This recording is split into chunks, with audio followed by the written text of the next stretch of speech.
महानगरपालिकेसाठी उमेदवारी अर्ज घेण्याची वेळ अखेर संपली। आपल्यासोबत छत्रपती संभाजीनगर शिवसेनेचे जिल्हा प्रमुख राजेंद्र जंजाळ आहेत। काय सांगाल, उमेदवारी अर्ज घेण्याची वेळ संपली, काय पक्षातील परिस्थिती आहे, किती जागेवर उमेदवार येतात? नाही, उमेदवार आमचे जवळपास आम्ही 99 जागेवर उमेदवार दिले होते। त्याच्यामधला एक उमेदवार विड्रॉ झाला अशी माहिती मला आता मिळते आहे। अजून त्याचं कन्फर्मेशन माझ्याकडे आलेलं नाही। मी नक्कीच त्याचं कन्फर्मेशन घेतो आणि कशामुळे त्यांनी फॉर्म विड्रॉ केला याची पण माहिती या ठिकाणी घेतो आणि निश्चितच एक चांगलं वातावरण या ठिकाणी आमच्या पक्षासाठी आहे।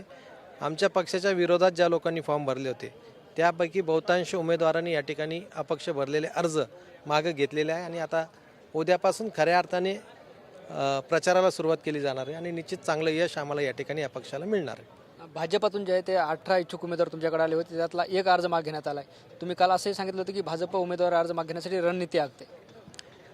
प्रत्येक पक्षाने त्याच्या पक्ष मोठा करण्यासाठी, त्यांचे उमेदवार निवडून आणण्यासाठी रणनीती करत असतो, केली पाहिजे।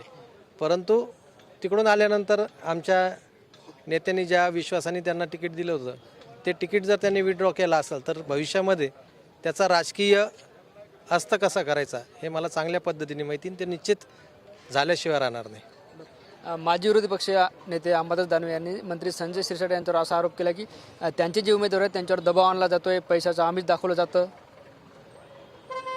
मी माननीय अंबादासजी दानवे साहेबांचं गेल्या 2-2.5 वर्षाच्या आपल्याच माध्यम प्रतिनिधींनी दिलेलं वक्तव्य सांगतो की जे गेले ते काही कामाचे नव्हते, आता जे आमच्यासोबत आहे ते सगळे निष्ठावान आहे। आता जे आमच्यासोबत आहे ते खरे शिवसैनिक आहे आणि खरे शिवसैनिक, खरे निष्ठावान जर दबावाला आणि आमिषाला जर बळी पडत असेल तर एक पद्धतीनं अंबादास दानवे यांनी मान्य केलेलं आहे की आता जे शिवसैनिक आमच्याकडे उरलेले आहे ते काही कामाचे नाही, सगळे लेचे पिछे। दुसरा एक विषय असा की अंबादास दानवे आणि खैरेंमध्ये कुठेतरी नाराजी पाहायला मिळते। खैरेंचं असं म्हणणं आहे की जे उमेदवार निवडले त्यात त्यांना डावलण्यात आले।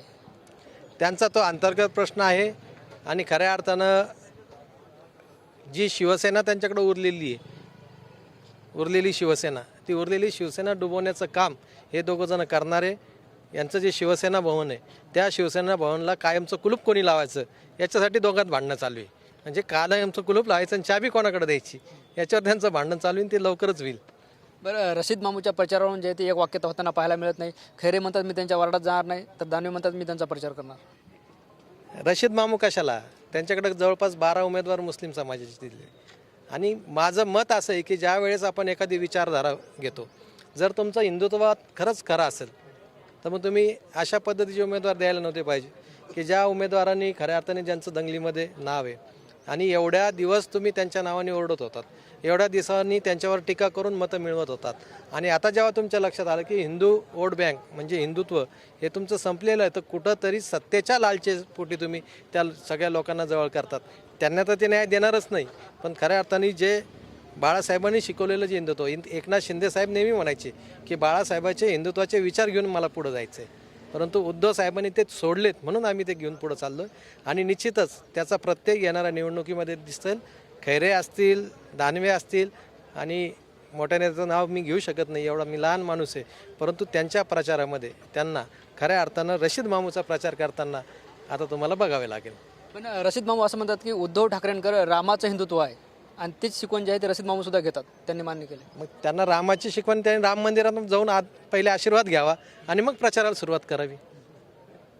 आत्ताची प्रचाराची सुरुवात त्यांनी राम मंदिरातून करावी असं मला त्यांना आव्हान आहे आणि खैरे त्यांना राम मंदिरमध्ये घेऊन जातील आणि मग त्यानंतर त्यांची प्रचाराची सुरुवात होईल अशी त्यांच्याकडून मी अपेक्षा व्यक्त करतो।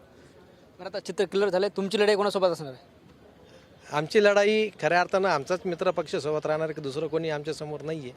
कदाचित युती झाली असती तर लढाईच राहिली नसती, म्हणून कुठंतरी लढलं म्हणजे विदाऊट लढता निवडणूक जिंकणं हे पण काही बरोबर नाही। त्याच्यामुळे युती आता तुटलेली आहे, आम्ही दोघं आमोरासमोर आहे। फक्त एकच अपेक्षा मला सगळ्यांकडून आहे की आपण मित्रपक्ष आहोत, केंद्रामध्ये आणि राज्यामध्ये सत्तेमध्ये आहोत, आपली विचारधारा एक आहे, ठीक आहे। कार्यकर्त्यांना न्याय मिळावा म्हणून आपण जरी वेगळे लढत असलो तरी आपण एकमेकावर टीका करू नये, एकमेकाची उणीधुणी काढू नये आणि खऱ्या अर्थानं ज्याला मैत्रीपूर्ण लढत असं म्हटली जाते, एक निखळ अशी लढत या ठिकाणी व्हावी अशी अपेक्षा मी व्यक्त करतोय। तुम्ही मैत्रीपूर्ण लढतीची अपेक्षा व्यक्त करताय, मात्र मंत्री संजय शिरसाट असं म्हणतात की आता मैत्रीपूर्ण लढत होणार नाही, पलटवार होणार। त्यांनी अगदी संघर्षाची भाषा केली भाजपसोबत। ते त्यांचं वैयक्तिक मत असू शकतं, त्यांच्या मताला मी शेतकऱ्यांना इतका मोठा नाही आहे, परंतु निश्चितच आता मंत्री हे सत्तेमध्ये आहेत आणि आपण सोबतच आहे. हिंदुत्वाच्या विचारावर कधी आपण एकत्र येणार आहे आणि जेव्हा परत एकत्र यायचं तर वाद कशाला, ही माझी स्वतःची भूमिका आहे. शेवटचा प्रश्न विचारतोय, तुमची आणि संजय शिरसाट यांच्यातली नाराजी संपली का किंतुपर्यंत आहे म्हणत? नाही, नाराजी आमची नव्हतीच ना. एकंदर कार्यपद्धती आणि कार्यकर्त्याला न्याय मिळावा यासाठी असणारा एक विचाराची देवाणघेवाण होती. नाराजीचा विषय नाही. मी अनेकदा सांगितलं, मी जर DPTCतून निधी मागितला असता, मी जर एखादं कमिटी मागितली असती किंवा एखादं महामंडळ मागितलं असतं आणि ते मला त्यांनी दिलं नसतं, मग मी नाराज झालो असतो, तर गोष्ट वेगळी होती. माझं भांडण हे कार्यकर्त्यासाठी होतं आणि मला असं वाटतं की आता कार्यकर्त्याला न्याय मिळाला आहे. ज्या ठिकाणी आम्ही फक्त 33 जागा भारतीय जनता पार्टीकडून लढणार होतो, आज 99 जागा घेऊन लढतोय. म्हणजे जवळपास 66 कार्यकर्त्यांना संधी मिळालेली आणि तेच माझं भांडण होतं आणि ते पूर्ण झालेलं आहे. त्याच्यामुळे आता वाद असण्याचं कारण नाही. सांस्कृतिक मंडळ जे आहे ते स्वच्छ करण्याचं काम सुरू आहे. एक मोठी सभा आगामी काळात उद्धव ठाकरेंची पार पडणार आहे. नाही, त्यांनी जरी ग्राउंड स्वच्छ करायला सुरुवात केली असेल तर या संभाजीनगरची जनता आता त्यांना स्वच्छ करणार आहे.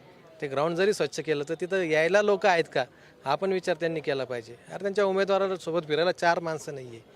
तर सांस्कृतिक मंडळ भरणं मला असं वाटतं की त्यांच्याकडून आता शक्य नाही. ठीक आहे, त्यांनी 11 दिवसासाठी ग्राउंड बुक केलं. त्यांना असं वाटत होतं की ग्राउंड बुक केलं म्हणजे आम्ही निवडणूक जिंकलो.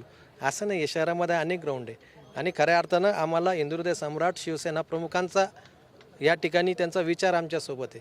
त्यांच्या विचारावर चालणार आहे. आम्हाला ग्राउंडची काय गरज आहे? बाळासाहेब गाडीच्या बोनटवर उभं राहून सभा घ्यायची. त्यांना त्याच्यासाठी मंडप किंवा मैदानाची गरज नव्हती. तेच विचार आमच्यासोबत आहे. कशाला पाहिजे मैदान? इथं उभं राहू, इथं सभा सुरू करू.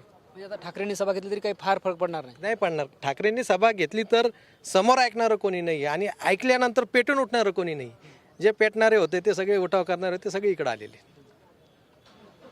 निश्चित आपण बघतो आपल्यासोबत शिवसेना जिल्हा प्रमुख राजेंद्र जंजाळ होते. त्यांनी आपले संवाद साधला. कॅमेरा पर्सन हर्षल निकमसह ज्ञानेश्वर लोंढे, TV9 मराठी, छत्रपती संभाजीनगर.